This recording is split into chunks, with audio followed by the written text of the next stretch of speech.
नमस्कार दोस्तों, कैसे आप सभी लोग। उम्मीद करता हूँ सभी लोग अच्छे होंगे। आज का टॉपिक थर्मल फिजिक्स में हमारे पास है combustion engines.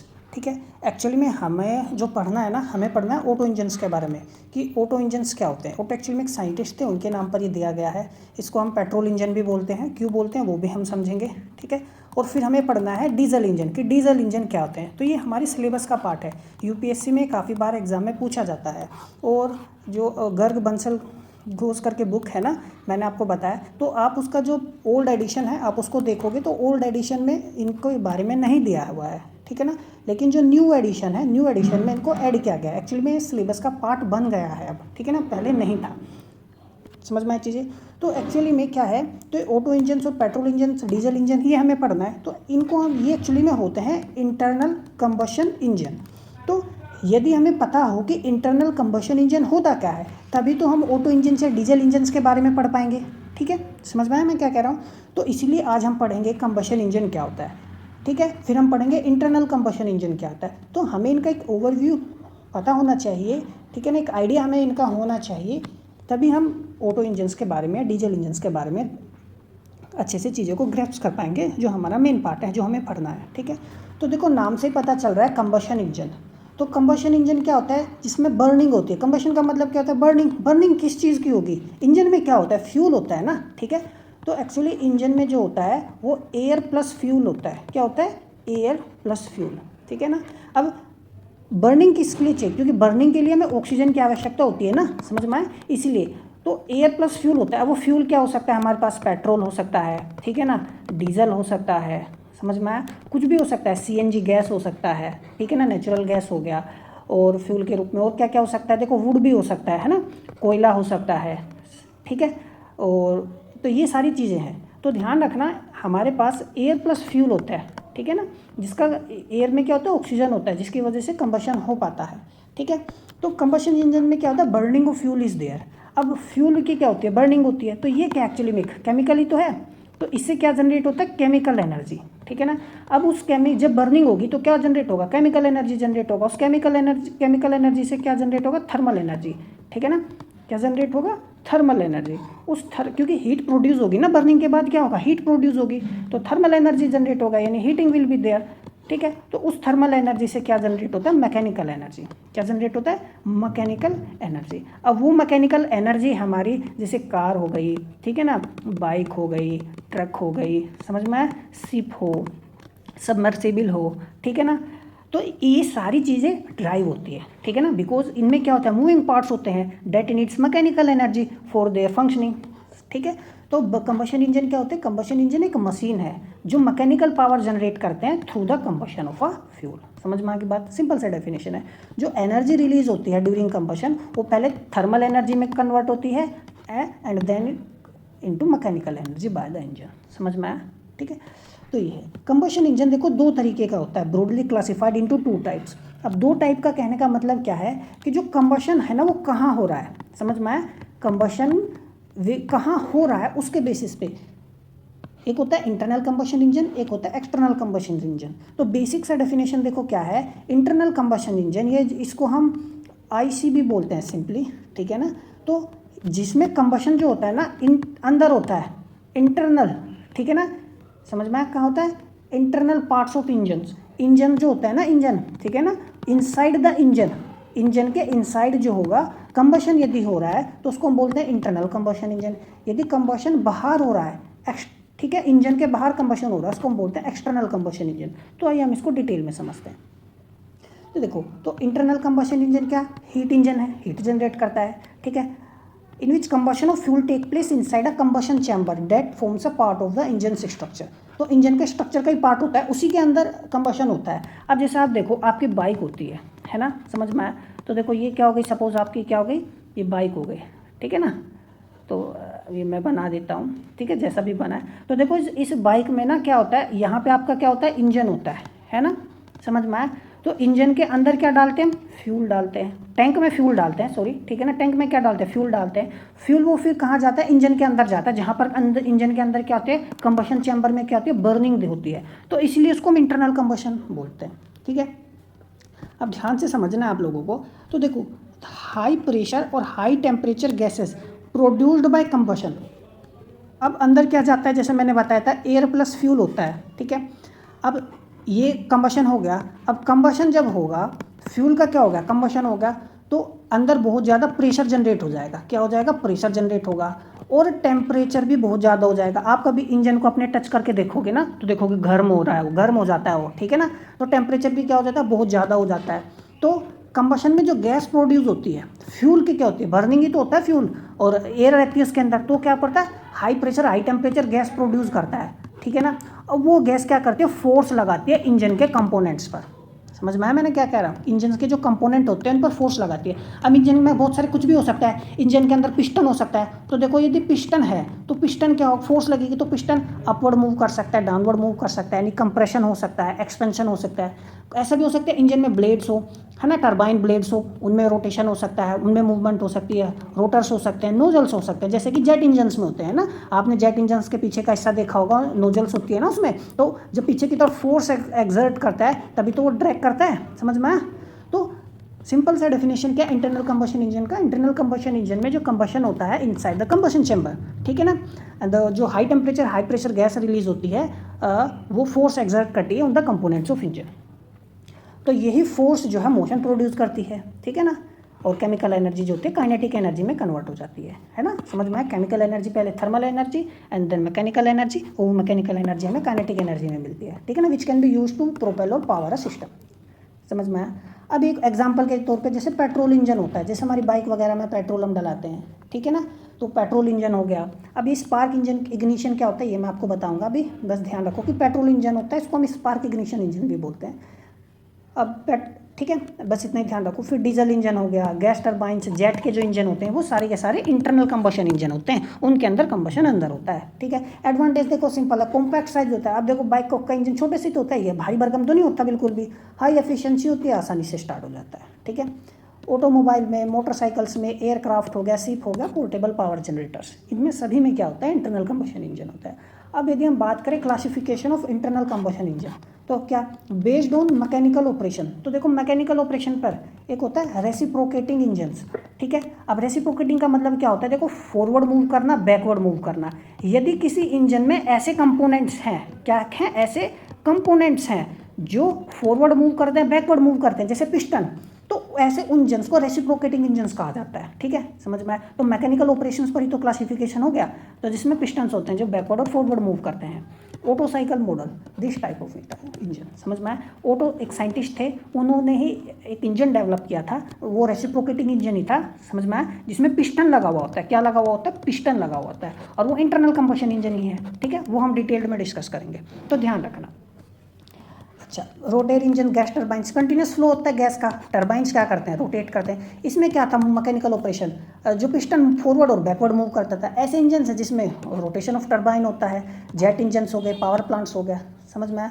Rocket and jet engines, ठीक है। कुछ रॉकेट और जेट इंजन्स में क्या होता है, आपको पिस्टन नहीं मिलेंगे, रोटेरी टरबाइंस नहीं मिलेंगे, उसमें क्या होता है, नोजल्स होती है, तो वो हाई थ्रस्ट जनरेट करते हैं, ठीक है ना। आपने देखा होगा जो जेट इंजन्स के पीछे है ना, कुछ में तो देखो वो आगे वो भी लगा रहता है ना, पंखा सा लगा रहता है, आपने देखा हो, है ना। कुछ इंजन्स में, कुछ में नहीं होता है, कुछ में आप यदि देखो तो हमारे पास जेट इंजन्स आपने या रॉकेट के इंजन्स जो होते हैं, है ना, तो रॉकेट के इंजन में क्या होता है, थ्रस्ट जनरेट होता है, ठीक है ना। वो थ्रस्ट ही तो अपवर्ड मोशन कराता है। समझ में, तो वो भी एक तरीके का इंजन है। तो ये मैकेनिकल ऑपरेशंस पर डिफाइन किया गया है, ठीक है। तो ये एक्चुअली में हमारे काम के नहीं है, हमें सिर्फ रेसिप्रोकेटिंग इंजन्स के बारे में पढ़ना है, ठीक है, जो एक ऑटो साइकिल इंजन होता है, ऑटो इंजन होता है। ये तो मैंने आपको ऐसे बता दिए। अब बात करते हैं इग्निशन मेथड, ठीक है। अब देखो इंटरनल कंबशन इंजन हम पढ़ रहे हैं, तो इंटरनल कंबशन इंजन में क्या हम कंबशन होगा, कहाँ होगा कंबशन, इनसाइड द इंजन, है ना। अब वो कंबशन हो कैसे रहा है उसके बेसिस पर इंटरनल कंबशन इंजन को डिफाइन किया गया है ना, बेस्ड ऑन इग्निशन। हम इग्नाइट कैसे कर रहे हैं, समझ में है ना, कंबशन कैसे कर रहे हैं, बर्निंग हम कैसे कर रहे हैं, तो बेस्ड ऑन इग्निशन मेथड। तो एक होता है स्पार्क इग्निशन मेथड। अब हमें देखो बर्निंग करनी है तो हम क्या करेंगे, स्पार्क, एक छोटी सी चिंगारी जनरेट कर देंगे तो फ्यूल बर्न करने लगेगा, है ना। एक तो इसलिए इसको बोलते हैं स्पार्क इग्निशन इंजन, ये भी एक इंटरनल कंबशन इंजन ही है। एक होता है कंप्रेशन इग्निशन इंजन, मतलब हम एक स्पार्क नहीं देंगे, कोई चिंगारी वगैरह हमें नहीं देनी, हम कंप्रेशन की मदद से ही बर्निंग करा देंगे, कंबशन हो जाएगा, ठीक है। अब देखो तो कंबशन एक होगा स्पार्क इग्निशन की मदद से, तो ठीक है, जिसको हम स्पार्क इग्निशन इंजन बोल देते हैं। तो अब प्री मिक्सड फ्यूल एयर, है ना। देखो फ्यूल होगा और एयर होगा, प्री मिक्सड, दोनों ही, एयर और फ्यूल दोनों ही मिक्स होंगे, ठीक है। अब वो कहाँ जाएंगे, इंजन के अंदर जाएंगे। आप ध्यान से देखना, हम इसको ऐसे समझ सकते हैं। देखो यहाँ पर एयर प्लस के फ्यूल, ठीक है, ये अंदर गया, चला गया अंदर, आप देख सकते हो यहाँ ये अंदर आ गया, ठीक है, समझ में आ गया। अच्छा अब क्या है, अब अंदर ये आ गया, इसमें क्या पे पिस्टन लगा हुआ है। अब ये पिस्टन किससे है, जो इंजन के कंपोनेंट्स हैं उनसे अटैच्ड है। अब एयर और फ्यूल तो अंदर आ गया, इनटेक कर लिया हमने, ठीक है। अब क्या होगा, कंप्रेशन होगा। देखो ये होगा कंप्रेशन, अपवर्ड मूव कर रहा है, ये फ्यूल और एयर है अंदर, हमने कंप्रेस कर दिया, ठीक है, समझ में आया। कंप्रेस हो गया, कंप्रेशन हो गया। फिर अगले उसमें देखो क्या क्या, ये जो है ना, ये जो लगा हुआ है बीच में, आप देख रहे हो येलो कलर का, ये क्या है, स्पार्क प्लग है। क्या है, स्पार्क प्लग। आपने देखा होगा काफ़ी बार बाइक का आपका स्पार्क प्लग ख़राब भी हो जाता है ना, इंजन स्टार्ट नहीं होता, तो आप स्पार्क प्लग बदलते हो उसका। तो स्पार्क प्लग का काम क्या होता है, स्पार्क जनरेट करना होता है, ठीक है ना, स्पार्क इंजेक्ट करता है ये।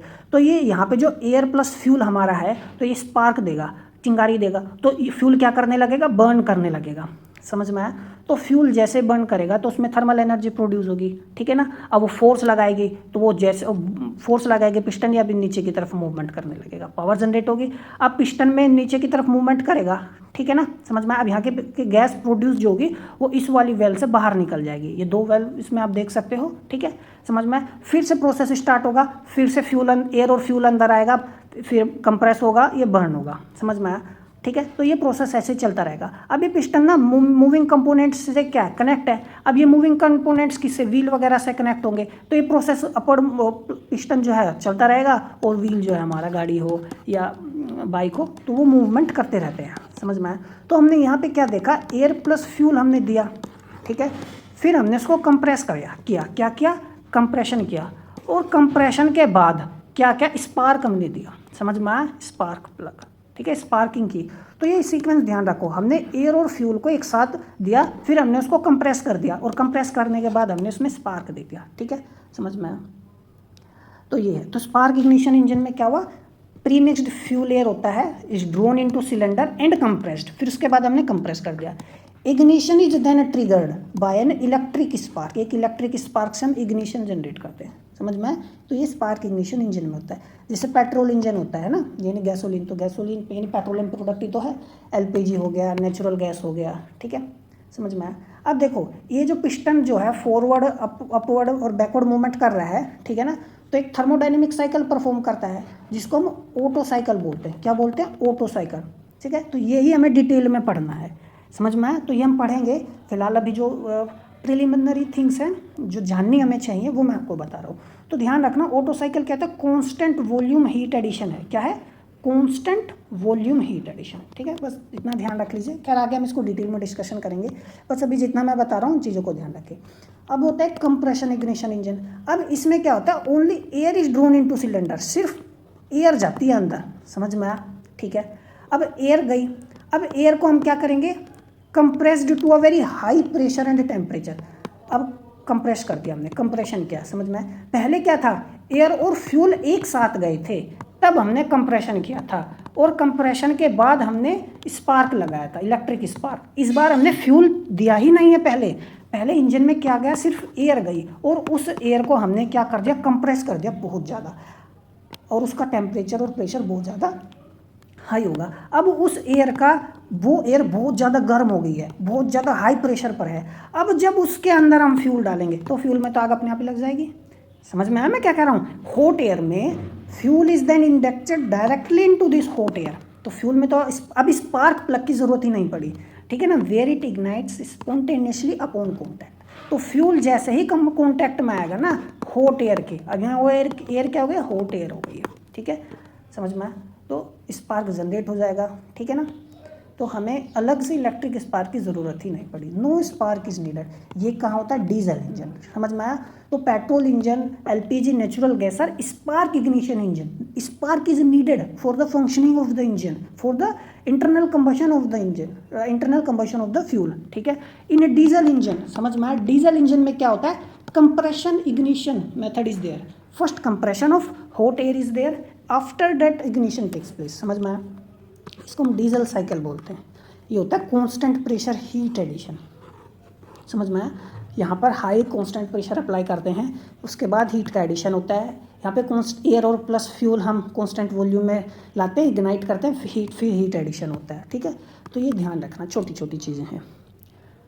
अब हमारे पास एक्सटर्नल कंबशन इंजन, देखो हमने कंबशन इंजन पढ़ा है, ठीक है ना। तो कंबशन इंजन हमने दो तरीके का पढ़ा, एक इंटरनल कंबशन इंजन और एक एक्सटर्नल कंबशन इंजन। तो ये हमने ऑलरेडी पूरा कवर कर लिया, ठीक है। बात करते हैं एक्सटर्नल कंबशन इंजन की।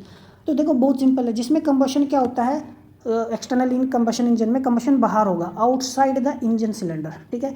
एग्जांपल फर्नेस हो गया, बॉयलर हो गया, ठीक है ना। अब यदि आप देखो ध्यान से, कोई थर्मल पावर प्लांट है मेरे पास सपोज, ठीक है ना, थर्मल पावर प्लांट है। तो उस थर्मल पावर प्लांट में जो इंजन्स होंगे तो उसमें क्या होता है, फर्नेस वगैरह होती है ना, या कोई बॉयलर होगा, तो वो अलग से होते हैं, बाहर होते हैं, ठीक है ना। इसमें यहाँ पे फ्यूल वगैरह, अब फ्यूल कुछ भी हो, अब जैसे हमने लकड़ी ली है ना, वुड है या कोयला है, हमने कोयले को क्या क्या बर्न किया, तो यहाँ से इसको एनर्जी जो हमें मिली है ना, इस एनर्जी को हम ट्रांसफ़र करेंगे, ठीक है ना।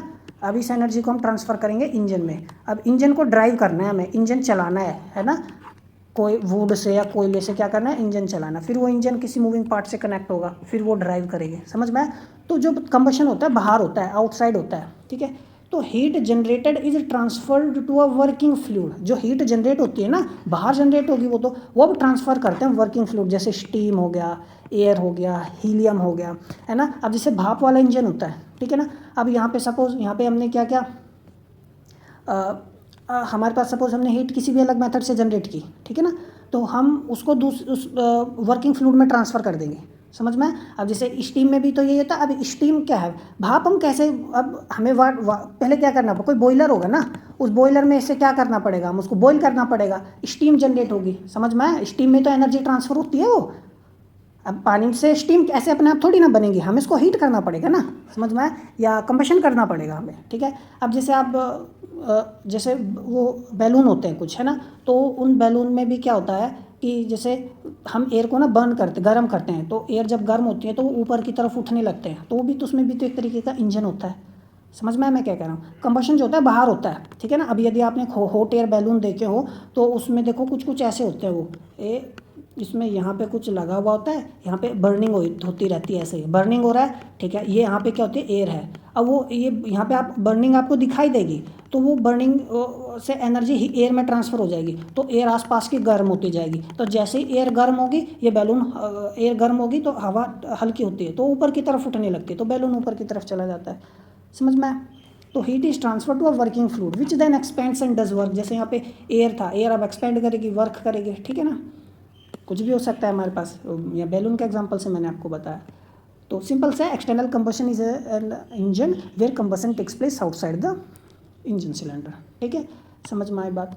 एग्जांपल जैसे स्टीम भाप के इंजन होते हैं, स्टीम टर्बाइंस, स्टर्लिंग इंजन्स होते हैं। एडवांटेज क्या है, can use a wide variety of fuel, बहुत सारे फ्यूल इस्तेमाल कर सकते हो, ऐसा नहीं कि भाई बस पेट्रोल डीजल ही लगाना है, ठीक है ना। जैसे कोयला हो गया, वुड हो गया, न्यूक्लियर पावर प्लांट होते हैं, तो न्यूक्लियर पावर प्लांट में क्या इंजन के अंदर हम थोड़ी ना हम न्यूक्लियर फ्यूल डालते हैं, ठीक है ना। न्यूक्लियर पावर प्लांट में फर्नेस अलग होती है, वहाँ से फिर हम एनर्जी ट्रांसफ़र करते हैं, समझ में आया। तो जो बड़े बड़े पावर प्लांट होते हैं, हिस्टोरिकल लोकोमोटिव्स, ये वो बोला कोयले के इंजन जो होते थे बहुत पहले, ठीक है ना, वो ऐसे ही काम करते थे, ठीक है। तो इंजन में नहीं हम कोयले जलाते थे। अब जैसे कोयले वाला इंजन हो गया, है ना, तो इसके बगल में यहाँ पे फर्नेस होती थी, उसमें कोयला जलता था, फिर यहाँ से हीट जनरेट होती थी, वो इंजन को ट्रांसफ़र करते थे, फिर इंजन आगे की तरफ मूव करता था। शिप्स हो गया, सबमरीन्स हो गई, या लार्ज स्केल इंडस्ट्रियल सिस्टम्स होते हैं, है ना। सबमरीन सब तो हमारी बेसिकली डीजल सबमरीन भी होती हैं, लेकिन अभी बेसिकली सबमरीन अब आ रहे हैं न्यूक्लियर सबमरीन्स हो गई हैं, ताकि वो ज़्यादा समय तक पानी के नीचे रहे, ठीक है ना। क्योंकि न्यूक्लियर एनर्जी हमें काफ़ी ज़्यादा एनर्जी, न्यूक्लियर जो सोर्स होते हैं वो ज़्यादा एनर्जी प्रोवाइड करते हैं हमें, ठीक है, समझ में आया। तो ये था बेसिक चीज़ें हमारी।